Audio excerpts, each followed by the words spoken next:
안녕하세요. 매일 아침 말씀 묵상에 오신 여러분들을 진심으로 환영합니다. 1월 11일 월요일 저지하려 하심. 오늘의 말씀.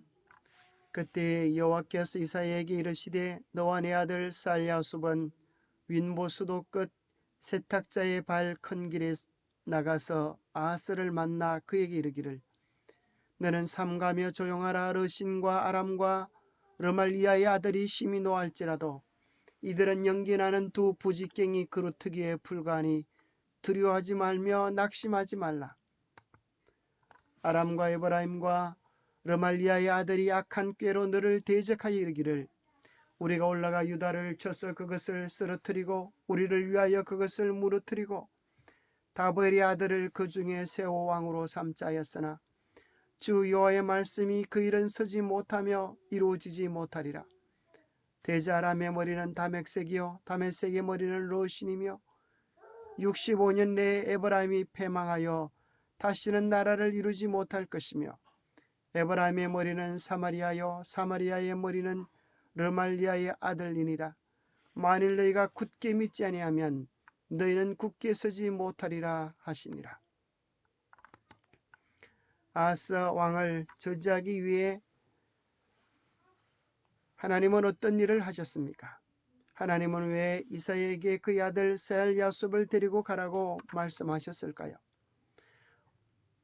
오늘 우리의 신앙의 본질적인 문제는 무엇이라고 생각하십니까? 북방 이스라엘과 아람의 연합군을 대치하기 위하여 아하스 왕은 아시라의 도움을 구하기로 생각했습니다. 그 아하스의 방법을 저지하기 위하여 하나님은 어떤 일을 하셨습니까? 이사야를 보내어서 아람과 북방 이스라엘은 연기나는 두 부지깽이 그루터기에 불과하니 두려워하지 말며 낙심하지 말라. 이 북방 이스라엘이 65년 내에 망할 것을 이야기하면서 하나님의 말씀을 굳게 의지하면 너희들이 굳게 서게 되리라 그렇게 말씀하시는 것입니다. 만일 너희가 굳게 믿지 아니하면 너희가 굳게 서지 못하리라. 한 개인의 운명이 아니라 정말 한 나라의 운명을 결정짓는 중차대한 문제로 하나님께서 그의 마음을 바꾸려고 하시는 것입니다. 정말 예언 그대로 에브라임이 65년 내에 패망하는 그 연대 계산의 방법을 우리 남대강 목사님께서 설명하신 것을 볼 수가 있습니다. 이 화면을 정지시켜 놓고 이 연도를 계산하는 것을 살펴보면 얼마나 정확하게 하나님의 말씀이 이루어졌는지를 확인할 수가 있습니다. 교과에 나오는 말씀입니다. 아하스가 이스라엘과 수리아의 위협에 대항하기 위해 정치적인 선택을 저지하고 있는 동안 하나님은 아하스가 알지 못하는 것을 알고 계셨다.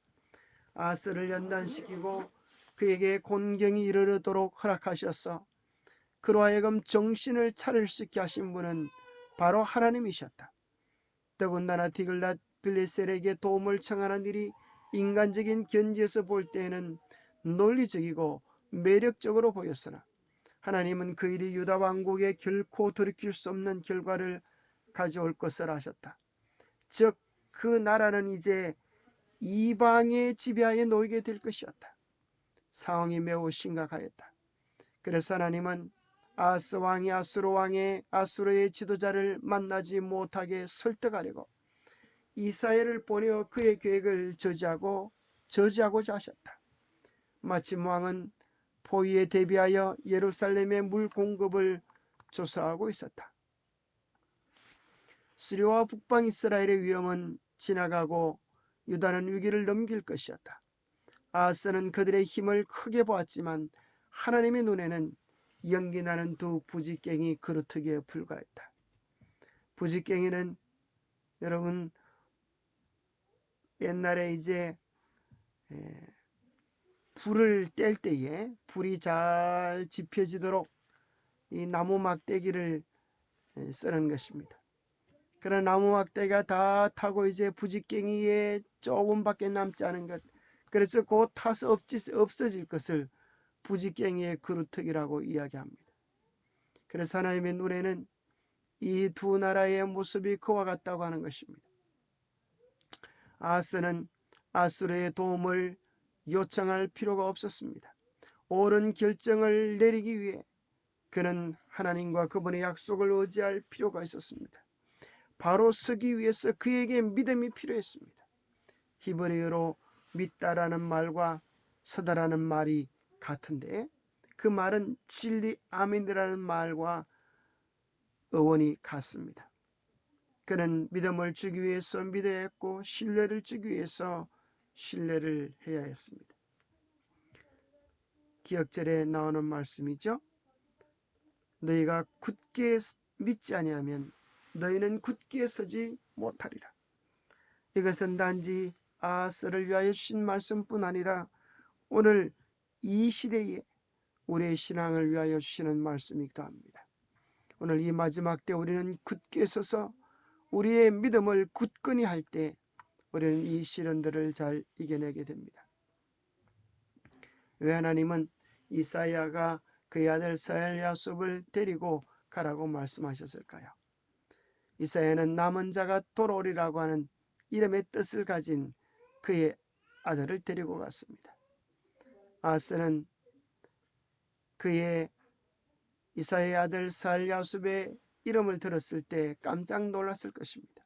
남은 자가 돌아오리라. 누구의 남은 자란 말인가? 무엇으로부터 돌아온다는 말인가? 그 손이 아버지는 선지자였기 때문에 그 이름은 마치 백성이 포로로 잡혀가려는 예언의 기별처럼 들렸습니다. 아니면 회개하여 하나님께로 돌아온다는 것인가? 하나님이 아하스에게 주신 기별은 이와 같은 것이었습니다. 내가 생각하는 바로 그 의미다. 죄로부터 돌아서지 아니하면 포로로 잡혀갈 것이요 그 후에 남은 자가 돌아올 것이다.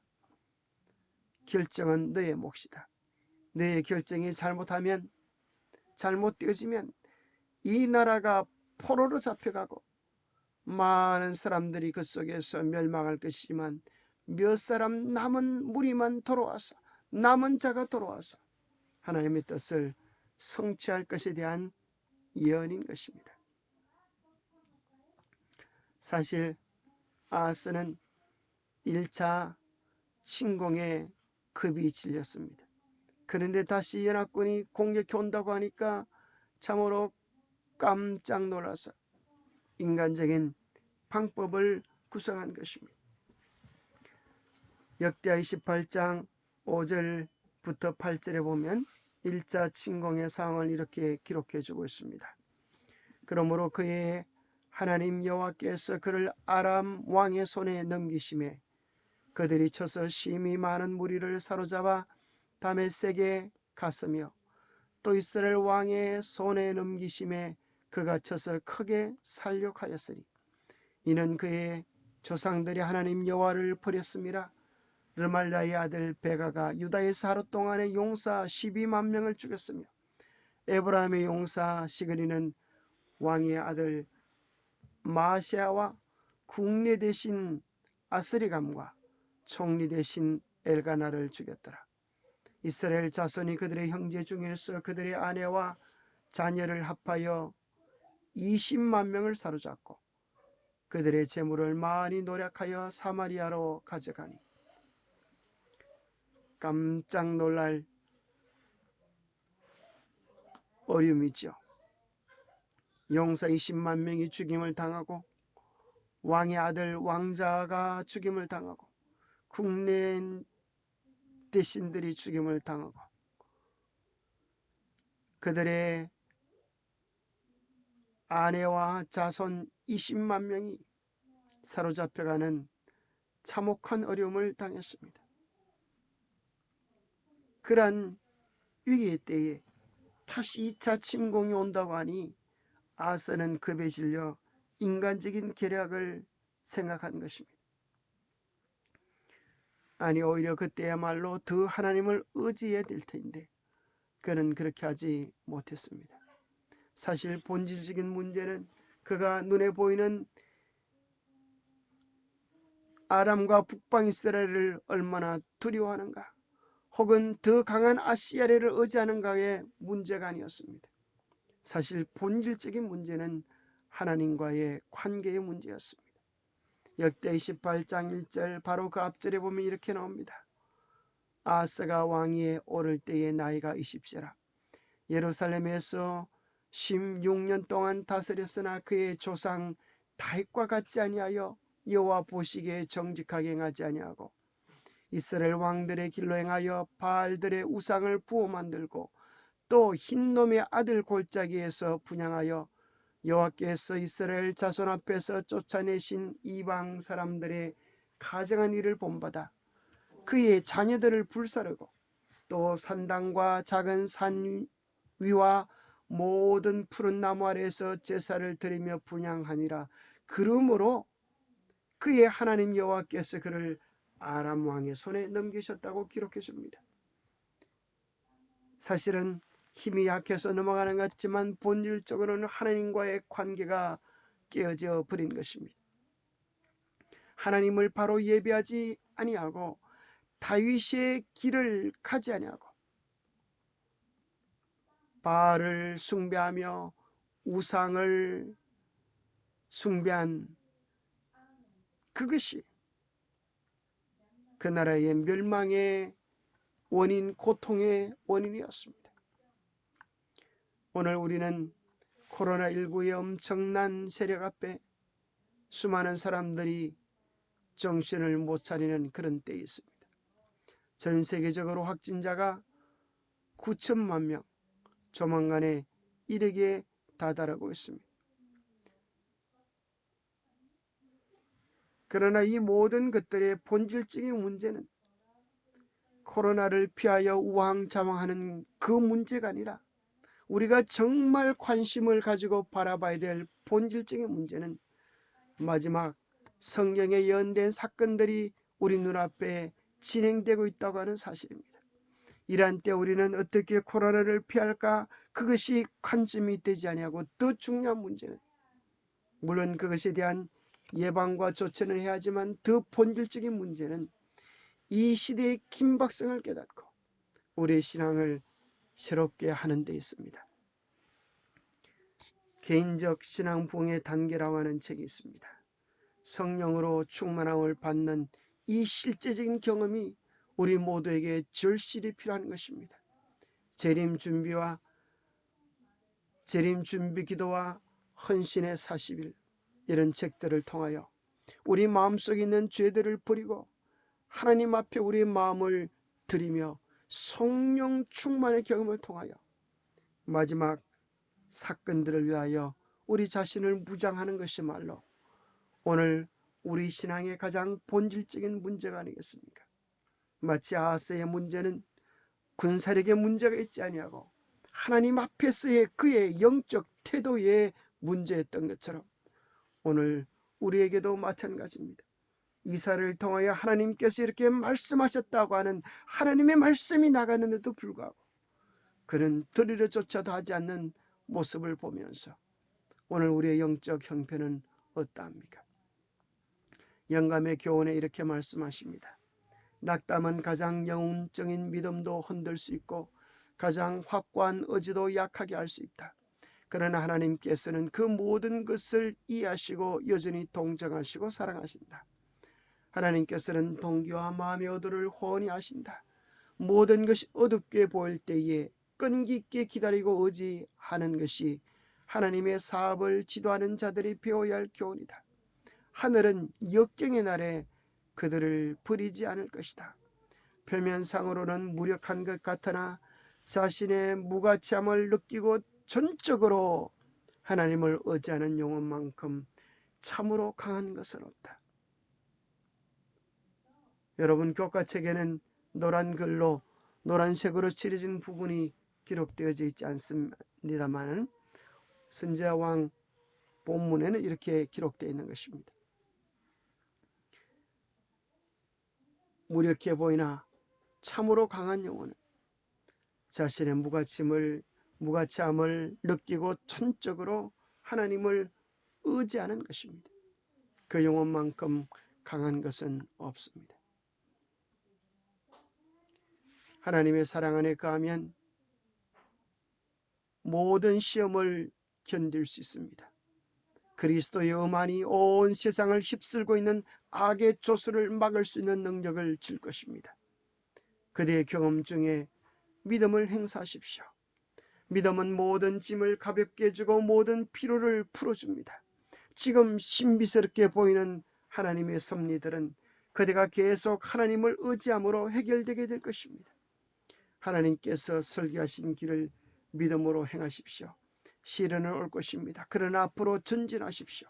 이것이 그대의 신앙을 굳게 하고 그대로 봉사하기에 적합한 사람이 되게 할 것입니다. 개인적 신앙 봉의 단계 72페이지에는 이런 말씀이 있습니다. 회심이란 매일 반복되어야 할 경험이다. 그대가 이 사실을 처음 알았다면 이것은 그대의 삶에서 획기적인 이벤트가 될 것이다. 산상수훈 101쪽에 이런 약속이 있다.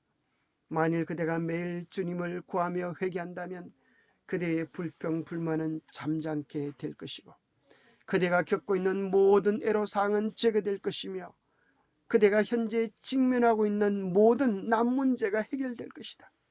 오늘 우리의 모든 문제는 우리가 알고 있는 죄를 버리고 우리의 회심이 더욱 깊어지는 경험이라고 하는 것입니다. 우리가 전적으로 주님께 의지하고 믿고 매달린다고 하는 것이 무엇인지 오늘 우리의 삶에서 경험해야겠습니다. 말씀이 우리 삶 속에 어떻게 역사하는지 우리가 맛봐야겠습니다. 라우디아 교회에 보내는 금면에 보면 물은 내가 사랑하는 자를 책망하여 징계하노니 그러므로 내가 열심을 내라 회개하라 그렇게 말씀하십니다. 오늘 이 코로나 시대에 우리가 외부적인 활동을 할 수 없습니다. 그러기에 우리는 더 집중적으로 말씀과 기도를 통하여 주님께 자신을 전적으로 드리는 귀한 경험을 해야 합니다. 이것은 우리에게 주시는 소중한 시간들입니다. 우리는 참으로 준비해야 될 시대에 있는 것입니다. 우리는 참으로 깨어나야 할 시대에 있는 것입니다. 초기문집에 이런 말씀이 있습니다. 정음복음 1권에 나오는 말씀입니다. 말세의 위험, 우리는 지상 역사의 가장 엄숙하고 중요한 시기에 살고 있다. 우리는 말세의 위험 가운데 처해 있다. 중요하고 두려운 사건들이 우리 앞에 있다. 하나님을 경외하며 그분의 율법을 사랑하는 모든 사람들이 하나님 앞에 자신을 겸비하게 하고 고민하고 애통하면서 하나님의 백성을 하나님께로부터 분리시킨 죄악을 고백하는 일이 얼마나 필요한가. 최대의 경종을 울려야 할 사실은 우리가 자신의 형편, 즉 우리의 칼이난 처지를 이해하지 못하면서도 우리의 형편 그대로 남아있기를 만족스럽게 여기는 그 사실이다. 하나님을 발견하기 위하여 우리는 개인적으로 열렬하게 주님을 찾으며 하나님의 말씀과 기도로서 피난처를 찾아야 한다. 우리는 이 일을 우리의 첫째 과업으로 삼아야 한다. 최대의 경종을 울려야 하는 사실이 무엇입니까?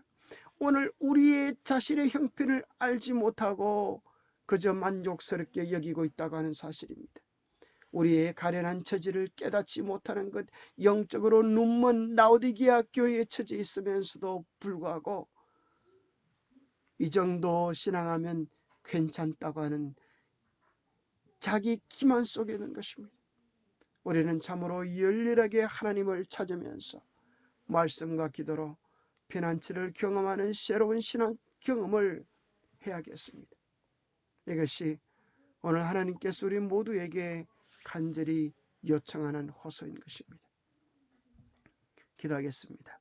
하나님 아버지, 문제의 본질을 바로 이해하지 못하고 인간적인 방법으로 회피하려고 했던 아세의 모습이 오늘 우리의 모습이 되지 않도록 도와주시옵소서.